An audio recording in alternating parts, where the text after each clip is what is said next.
আদালত বলেছেন যে তারা লজ্জিত, এত মানুষের মৃত্যুতে তারা দুঃখ প্রকাশ করেছেন। তার পরবর্তী যেটি হয়েছে যে শুনানি যখন চলছিল, প্রায় 2.5 ঘন্টার মতো শুনানি হয়েছে। এর মধ্যে দফায় দফায় বাকবিতণ্ডা হয়েছে, এজে চিৎকার চেঁচামেচি হয়েছে, এক পর্যায়ে সেম শব্দ আমরা শুনেছি। একেবারে বলা চলে জনাকীর্ণ আদালতে আজকে যা হয়েছে সেটি আসলে একেবারেই কাম্য ছিল না, এবং এটি নিয়ে অভিযোগ করেছেন সারা হোসেন। তিনি যখন ব্রিফিং করেছেন তখন বলেছেন তাদেরকে কথা বলতে দেয়নি। যারা রাষ্ট্রের আইনজীবী আছেন, যারা রাষ্ট্রের বিভিন্ন জায়গার অ্যাটর্নি কার্যালয়ে যারা কর্মরত আছেন, বিভিন্ন বেঞ্চে যাদের থাকার কথা ছিল, তারা আজকে সেই কোর্টে এসে আগেভাগে জায়গা দখল করে রেখেছিল এবং তারা রাষ্ট্রের কাজ বাদ দিয়ে এই শুনানিতে অংশ নিয়েছিল এবং অংশ নিয়ে তারা মূলত তাদেরকে ডিস্টার্ব করেছে, এই শব্দটি তিনি বলেছেন। এবং পরবর্তীতে এই নিয়ে আমরা প্রশ্ন করেছিলাম এস.এম. মুনির, যিনি ভারপ্রাপ্ত অ্যাটর্নি জেনারেল। তিনি বলেছেন যে এই ধরনের কোনো কিছু হয়নি, এটি অনাকাঙ্ক্ষিত যা হয়ে গেছে সেগুলো আইনজীবীরা করেছেন, উৎসুক আইনজীবীরা এরকমটা করতেই পারে, আদালতে সেটি হতেই পারে। তিনি এইভাবে কথা বলেছেন। পরবর্তীতে যে কথাগুলো আসলে এসেছে এখানে, যে মানুষগুলো মারা যাচ্ছে গুলিতে, সেইটি নিয়ে ব্যাখ্যা হচ্ছিল। তো আদালতে যখন শুনানি হয় তখন বলছিল একটা শিশু মারা গেছে, ছাদে ছিল, অন্য ছাদ থেকে কে গুলি করেছে, বলা হয়েছে তৃতীয় পক্ষ নাকি গুলি করেছে। রাষ্ট্রপক্ষের এমন শুনানিতে একেবারে হতভম্ব হয়েছে যারা রিট করেছেন তারা বলছেন যে এটির কোনো ব্যাখ্যা তারাও তদন্ত সাপেক্ষে বলতে পারেনি, তাহলে তারা কিভাবে এখনই এই সমস্ত বিষয়গুলো তৃতীয় পক্ষের উপর ছেড়ে দিচ্ছে। তাহলে যারা গুলি করছে তাদেরকে বাঁচানোর চেষ্টা করা হচ্ছে, তো পুলিশকে তারা বাঁচানোর চেষ্টা করছেন। একসাথে পুলিশের পক্ষে সাফাই গিয়েছেন রাষ্ট্রপক্ষ, এবং রিটকারীর পক্ষে যারা ছিলেন তারা এই বিষয়টিতে উষ্মা প্রকাশ করে তারা বলেছেন যে অবশ্যই পুলিশের উপর যে হামলা হয়েছে সেটিও ন্যাক্কারজনক, কিন্তু শিক্ষার্থীদের উপর যে ধরনের গুলি ছোড়া হচ্ছে এটি কোনোভাবেই কাম্য নয়। এই বিষয়টির জন্য তারা আজকে আদেশ চেয়েছিলেন, কিন্তু আদেশ না হওয়ার পরে যেটি হয়েছে যে আগামীকালকে আবারও শুনানি হবে, যারা রিটকারী আছেন তাদের প্রতি উত্তর নেবেন, প্রতি উত্তরের পরে আদেশটি হবে। আদেশটি হওয়ার পর বোঝা যাবে আসলে রিটটি চলমান থাকবে কিনা এবং ডিবি অফিসে যারা আছেন তাদের আসলে হেফাজতের পরবর্তী কার্যক্রম কি হবে। খামেরা তো দাগ হয় কিভাবে? এই যে ভাবি, দাগও যাবে রাগও যাবে, নিন চাকা সুপার হোয়াইট। যে আজকে একটা রিট পিটিশন কোর্টে মুভ হয়েছে, যে যার জিস্ট হচ্ছে কোর্টে দুই অ্যাডভোকেট একটা রিট পিটিশন মুভ করেছে, যার মূল প্রতিপাদ্য হচ্ছে যাতে পুলিশ মারাত্মক অস্ত্র ব্যবহার করতে না পারে সেই অর্ডার চাইছে, এবং 6 জন সমন্বয়কারী কোটা আন্দোলনের তাদেরকে কোর্টে আনার একটা নির্দেশনা চেয়েছিল এবং তাদের ফ্যামিলির কাছে হস্তান্তর করার জন্য একটা আদেশ চেয়েছে। এরপর পিটিশনের পক্ষের অ্যাডভোকেট হিয়ারিং করেছে, আমরা তার জবাব দিয়েছি। আপনারা জানেন যে গতকালকে ডিবি কার্যালয়ে এই 6 জন সমন্বয়কারীর পিতা এবং মাতা এবং অন্য ক্লোজ রিলেশন এই 6 জন সমন্বয়কারীর সাথে দেখা করেছে। দেখা করার পরে পরিষ্কারভাবে প্রেসে স্টেটমেন্ট দিয়েছে যে তাদের ছেলে এবং মেয়ে সকলে ভালো আছে এবং তারা তাদের সেফটির জন্য ডিবি অফিসে এসেছে। এটা কমিউনিকেট করেছে জাতীয়ভাবে এবং আপনারা শুনেছেন। কিন্তু এই 2 জন অ্যাডভোকেট এই ঘটনা সাপ্রেস করে তাদের সাবমিশন রেখেছিল, যেটা গুরুতর অন্যায় এবং এই রিট পিটিশন মেনটেনেবল না। কারণ যা আর্গুমেন্টের আগে যা ঘটনা ঘটবে, রিট পিটিশনের পরে যদি সেজন্য ঘটে থাকে তাহলে সেগুলো সাপ্লিমেন্টারি এভিডেন্স দিয়ে কোর্টের নজরে আনতে হবে। কিন্তু তা না করে সাপ্রেস করে এই একটা অর্ডার নিতে চেষ্টা করেছিল। আমরা এবং কোর্ট নিজেও এই ঘটনা জানেন এবং সে ঘটনা তাদের জিজ্ঞেস করেছেন, তারা সঠিক উত্তর দিতে পারেন নাই। তারপর হচ্ছে এই 6 জনের মা বাপ বলতেছে যে তারা সুস্থ আছে, তাদের আটকায় রাখা হয় নাই, তারা তাদের সিকিউরিটি পারপাজেই ডিবি অফিসে আশ্রয় নিয়েছে। এখন যদি কারো উপর কারো যদি ভয় থাকে, জীবনের হুমকি থাকে, তাকে পুলিশ প্রোটেকশন দিতে বাধ্য, এবং সে যদি প্রোটেকশন চাওয়ার পরেও যদি প্রোটেকশন না দেয় এবং তার যদি কোনো ঘটনা ঘটে থাকে তাহলে সব দায়িত্ব পুলিশের উপর বর্তাবে। সেজন্য এটা এক হলো নৈতিক দায়িত্ব, আইনত সে বাধ্য পুলিশ বা তাই এজেন্সির তাদের প্রোটেকশন দেয়া তারা বাধ্য এবং সেই হিসেবে দেয়া হয়েছে। এখন তার মা বাবা বলতেছে যে তারা কোনো সরকার তাদের আটকায় রাখে নাই, কিন্তু এই দুইজন অ্যাডভোকেট বলছে যে তাদের ডিটেন অথবা আটক রাখা হয়েছে। তো তাদের অ্যারেস্ট করলো না আটকায় রাখলো সেদিকে তারা আলোকপাত করে নাই। আপনারা দেখেছেন, আমি কোর্টে বারবার বলেছি যে 1.5 পাতার একটা পিটিশন, যার মধ্যে কিছু নাই, কোনো স্টেটমেন্ট নাই, কোনো নাই। তো সেখানে তারা যে আর্গুমেন্ট করতেছে বাইরের জিনিস, যা আর্গুমেন্ট করার কোনো এখতিয়ার, নতুন ফ্যাক্ট নিয়ে, বাইরের ফ্যাক্ট নিয়ে আর্গুমেন্ট করার কোনো এখতিয়ার পিটিশনার নাই।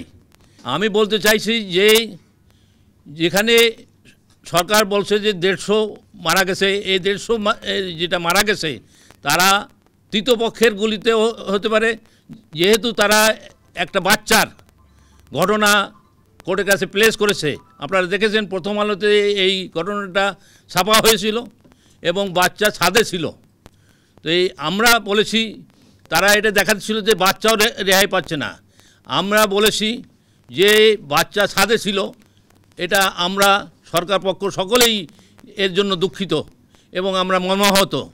কিন্তু এই কোর্টে একটা ছাদে কিভাবে সরকারের গুলিতে মারা যাবে এ কথা কিন্তু কোনো পত্রিকায় নাই। তাহলে কে গুলি করেছে? যে ছাদে গুলি হয়েছে তার থেকে উপরের ছাদের থেকে তাকে গুলি করা হয়েছে, এ কথা আমরা কোর্টকে বলেছি। তা আরও বলেছি যে ছাত্ররা এবং পুলিশ সবই রাস্তায় ছিল, আমাকে বলতে দেন, রাস্তায় ছিল। অতএব গুলি করে থাকলে ছাদে, উচ্চ ছাদের থেকে গুলি আসবে, তাহলে তৃতীয় পক্ষ গুলি করেছে। এই তৃতীয় পক্ষ, আমরা যে বলছি যে এই আন্দোলনের মধ্যে তৃতীয় পক্ষ এই হাইজ্যাক করে নিয়ে গেছে, তার প্রমাণ হলো এই বাচ্চাকে কিল করার মধ্যে দিয়ে। এটা তো আপনারা হেলিকপ্টার থেকে স্পেসিফিকভাবে বলা হয়েছে সরকার পক্ষ থেকে কোনো গুলি হয় নাই। এতে পানি দেওয়া হয়, গরম পানি দেওয়া হয়েছে এবং কাঁদুনি গ্যাস, এগুলো সাউন্ড গ্রেনেড, এগুলো দেওয়া হয়েছে। এবং পত্রিকায় আসে নাই, যে কোথাও দেখবেন না যে প্রথম আলো জানেন যে সরকারের এর বিপক্ষে বক্তব্য রাখে এবং তারা যতটা পারে এটা প্রথম আলো তাদের ফ্যাক্ট সব গোছায় টোছায় ছাপায়। সেখানে আমার কোথাও পত্রিকায় নাই যে সরকারের গুলিতে এই বাচ্চা মারা গেছে।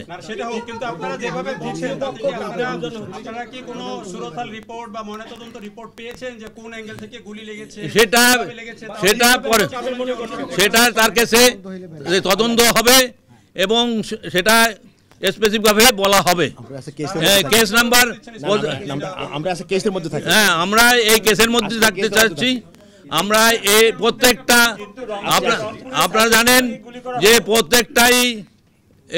প্রত্যেকটা মার্ডার যেটা হয়েছে তার তদন্ত করা হবে এবং তদন্ত কমিশন অলরেডি তদন্ত কমিটি গঠন করা হয়েছে। তারা প্রত্যেকটা মৃত্যুর কারণ এবং কে করেছে সেগুলো উদ্ঘাটন করবে। তৃতীয় পক্ষটা যদি একটু ক্লিয়ার করতেন, এখানে ছাত্রদের পাশাপাশি সরকার দল এবং বিরোধী দল দুইটা পক্ষ যুক্ত হচ্ছে। তৃতীয় পক্ষ বলতে আপনি কাকে মিন করতেছেন? তৃতীয় পক্ষ আপনি ছাত্রর বাইরে যারা এখানে আসছে, তারা টোকাই আছে, তারা বিএনপি, জামাত, জঙ্গি, এই জঙ্গিও সারা বাংলাদেশের জঙ্গিরা এখানে উপস্থিত জড়ো করছে। আওয়ামী লীগ ছিল লাঠি নিয়ে, কোনো জায়গায় অস্ত্র ছিল না। বলেন আর কেসের মধ্যে থাকেন, কেসের প্রশ্ন করেন প্লিজ। না না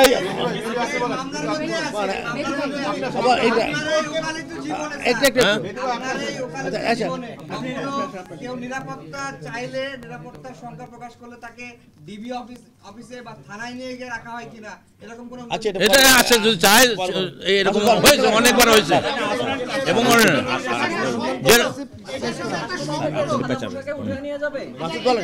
মাসুদ বলেন কি বলেছেন যে যারাই হচ্ছে আজকে রিড করেছে তারাই তদন্ত কমিশনে রয়েছে এই বিষয়টি আছে। আজকে রিপ্রেজেন্টেশনটা বেসিক্যালি দুইটা প্রেয়ারে করা হয়েছে। একটা প্রেয়ার ছিল পুলিশের গুলি করাটাকে ইলিগাল ডিক্লেয়ার করা, কিন্তু এই রিপ্রেজেন্টেশনে কোথাও বলা হয় নাই পুলিশ কবে কোথায় কাকে গুলি করেছে। এটার ভেগ একটা প্রেয়ার চাওয়া হয়েছিল যে পুলিশের গুলি করা অবৈধ, এবং ওনারা এটা কোর্ট থেকে ডাইরেকশন চেয়েছিলেন পুলিশ যাতে গুলি না করে। ওনাদের রিট পিটিশনে প্যারাগ্রাফ নাম্বার 3-তে আছে কোটা আন্দোলনের শেষ হওয়ার পর নতুন একটা বিক্ষোভ হবে। রিট পিটিশনাররা দুজন আইনজীবী ওনারা বলছেন ছাত্ররা একটা বিক্ষোভ করবে, ওই বিক্ষোভে যাতে গুলি করা না হয়। আমরা কোর্টকে বলেছি কোনো ছাত্র কোর্টে আসে নাই এবং কোনো ছাত্রদেরকে পুলিশ গুলি করে নাই, করলেও যদি করে থাকে সুপ্রিম কোর্টের অ্যাপিলেট ডিভিশনের আদেশ অনুযায়ী প্রতিটা ঘটনার জন্য তদন্ত হচ্ছে হবে। আমরা কোর্টকে বলেছি যে পুলিশের যে গুলি করার রাইট এটা জাতিসংঘের 1990 কনভেনশন, সব কনভেনশনে বলা আছে সারা ওয়ার্ল্ড ওয়াইড কখন পুলিশ ফায়ার আর্ম ইউজ করে। আমাদের জন্য এখানে পিআরবি আছে, পিআরবিতে বলা আছে police law and order violate করলে কারো লাইফ প্রোটেক্ট করার জন্য এবং যে কোনো প্রপার্টি সেভ করার জন্য গুলি করতে পারে। আমরা এইটাও কোর্টকে বলেছি যে আমাদের এই স্পেশাল সার্কামস্টেন্সে আমরা দেখেছি 52 জন পুলিশ সদস্যকে রাজধানীর একটা বিল্ডিং থেকে হেলিকপ্টার থেকে উদ্ধার করা হয়েছে। আমরা এটাও বলেছি 1200-র অধিক পুলিশ সদস্য হাসপাতালে চিকিৎসাধীন, শতাধিক পুলিশ অফিসারের মাথায় চাইনিজ কুড়াল দিয়ে আঘাত করা হয়েছে। তার জন্য যদি এখন হাইকোর্ট থেকে একটা ভেগ আদেশ দেওয়া হয় যে পুলিশ গুলি করতে পারবে না, এটা কিসের ইঙ্গিত? তার মানে কি ভ্যান্ডালিজম? ছাত্রদের আন্দোলন, ছাত্ররা ওদের ন্যায্য দাবির প্রতি গভর্নমেন্টের সর্বপ্রথম ছাত্ররা রাস্তায় নামার আগেই সরকার অ্যাপিল ফাইল করেছে, সরকার অ্যাপ্লিকেশনে গিয়েছে, সরকার সম্পূর্ণ কোটা বাতিল করেছে।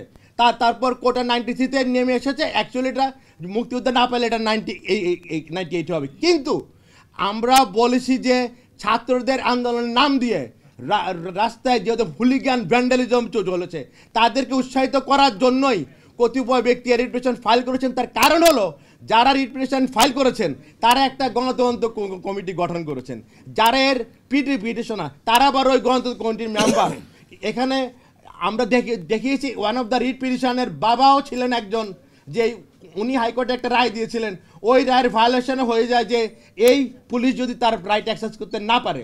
এবং যিনি গণতন্ত্র কমিশনের মেম্বার, যারা অ্যাডভাইজার, তারা একদিকে কোর্টে আসছেন কি পুলিশ যাতে গুলি করতে না পারে, আবার আরেকদিকে ওনারা এসে গণতন্ত্র কমিশনের ফ্যাক্ট ফাইন্ডিং করবেন পুলিশ কি ইলিগালি কাকে গুলি করেছে কিনা। তাহলে তো বিচারের আগেই রায় দেওয়া হয়ে গেছে।